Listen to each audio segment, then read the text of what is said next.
Any sort of price movement has multiple reasons. I mean, at the end of the day, there's more buyers than sellers. So what we can do is we can kind of determine where that buying is coming from.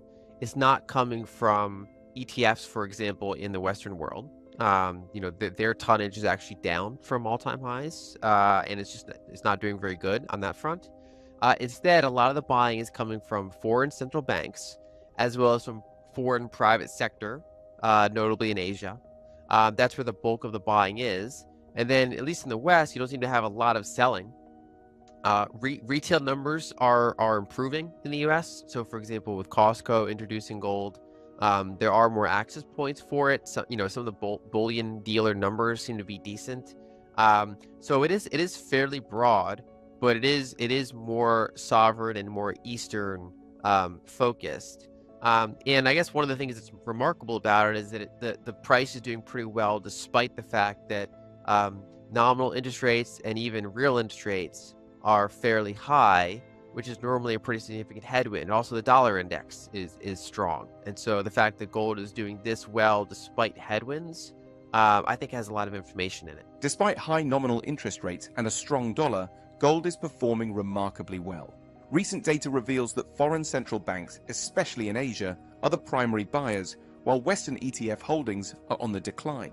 For instance, US retail numbers are improving, with Costco introducing gold, providing more access points for consumers.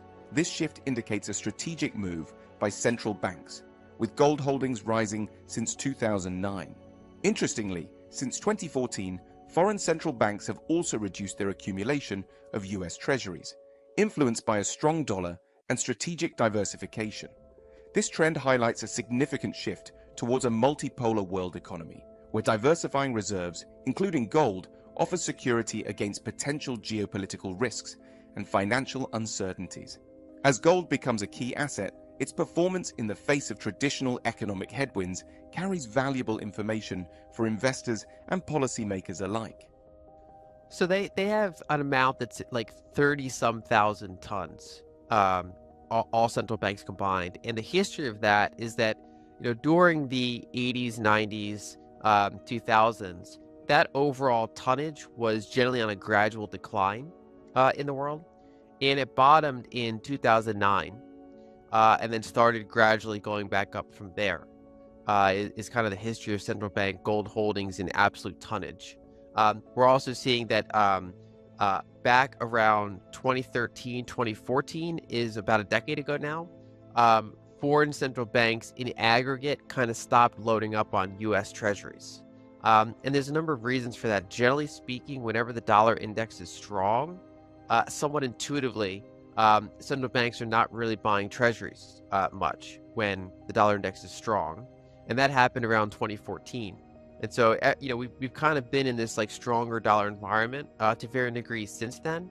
And there's been less treasury buying, and largely because of it. There's a couple different reasons. One is that about a decade ago, China announced that accumulating treasuries is no longer in their interest.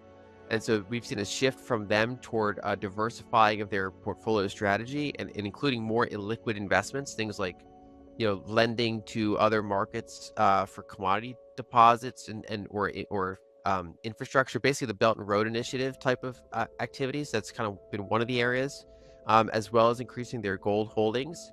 And so there's been some strategic aspect to it, but there's also just the strong dollar aspect, which is that whenever the dollar is in one of its big weakening cycles, like it was in the 70s, or like it was in the late 80s, or like it was in the 2000s, generally, other currencies are therefore doing pretty good. And sometimes they even want to weaken their currency a little bit. And one thing they can do is increase their reserves. They can create more of their currency and buy foreign assets. It could be treasuries, could be gold, whatever.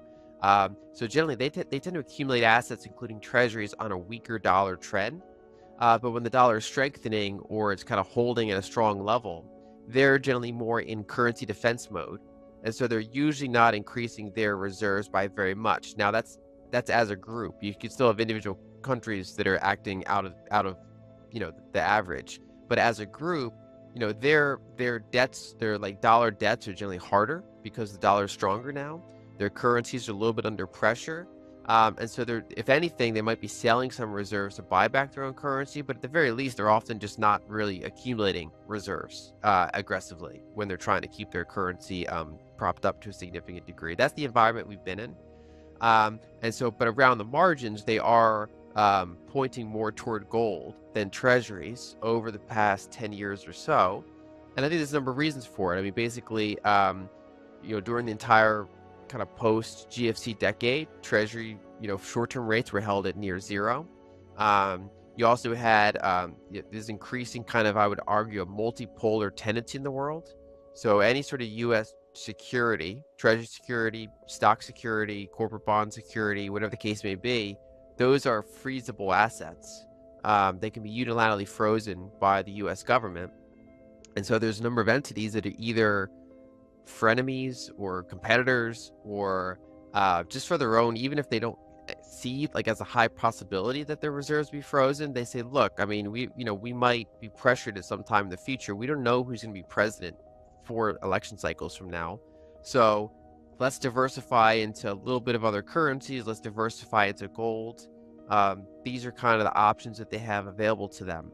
And I think those are some of the trends that we're seeing in that kind of central bank world. It's over 10%. I don't have the numbers in front of me. And it depends on the central bank. I mean, Russia, for example, even before their reserve freezing, they had a very high percentage of gold.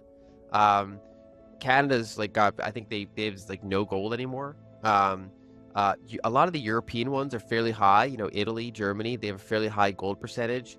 The United States, because they're the axiom of the current system, they have very minimal foreign currency reserves, but their gold holdings are still substantial.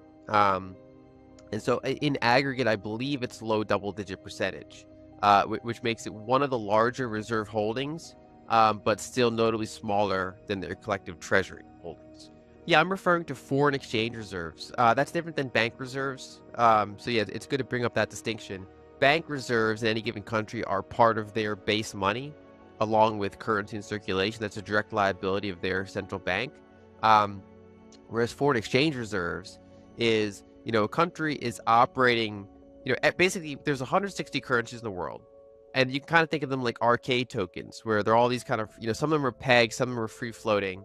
And when more capital is kind of flowing into that currency, it's generally strengthening. And when more capital is leaving that currency, it's generally weakening. And that's also partially dependent on the supply and demand of that currency, right? If Argentina's currency is expanding at a very rapid rate, not a lot of people want it. And also the supply keeps increasing, so that's going to keep deteriorating, diluting against other currencies, for example. I think that's a fairly extreme case. But in a more marginal case, generally speaking, if a currency is weakening too much, they want to be able to have something that they can sell and then buy back some of their own currency with. Basically, all these currencies are being bought and sold. Many of them, something like 90% of FX transactions, and FX is a massive market, something like 90% of them have the dollar on one side of the transaction. And so there's not a lot of volume between different currency pairs. They're mostly like, if you want to go from one currency to another currency, it's often your currency to the dollar and then the dollar to that other currency. That is changing a little bit because, say China and Russia are doing more direct, swaps now and things like that. But in general, that's still the case globally. And so a lot of, and also, for example, most international contracts are denominated in dollars. Most global capital, like if an investment company in Germany lends to a corporation in Brazil, for example, even though the dollar is neither of their currencies, that's likely going to be in dollars. The euro is the second biggest, but it's a distant second. So the dollar is by far the biggest currency used for international lending. So denomination of international contracts, denomination of international lending, and most for oil sales, that'd be part of international contracts. And so the purpose of having reserves is a fewfold. One is that they can defend their own currency. They can sell some of their reserves to buy back some of their own currency, or inversely, if they want to weaken their currency, they can create more currency and use it to accumulate reserves. That's one tool. A second one is that if they have various entities in their country, for example, corporations or banks that are doing dollar financing in one way, they might have dollar debt. This is particularly true for emerging markets. um, the central bank wants an option to be able to bail those out if they have a crisis. So they want to be able to lend dollars to those corporations, so that they don't just nominally default every time there's a recession. And so they kind of maintain stockpiles of that. And of course, central bank swap lines can increase that flexibility, but they don't want to have to rely on those necessarily because they might not be given them by the Federal Reserve. And so they often hold a number of quote unquote kind of hard monies. And the dollar is considered hard just because, for example, if Brazil's holding dollars, they can't print dollars. From their perspective, that's a hard asset. And from the international perspective, even though it is diluting over time. But because that's what, a lot of their contracts are denominated in, their debt denominated in, that's a big tool for them.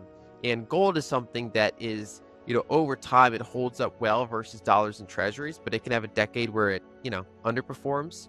And then also it is volatile compared to the unit of account of those liabilities and those international contracts.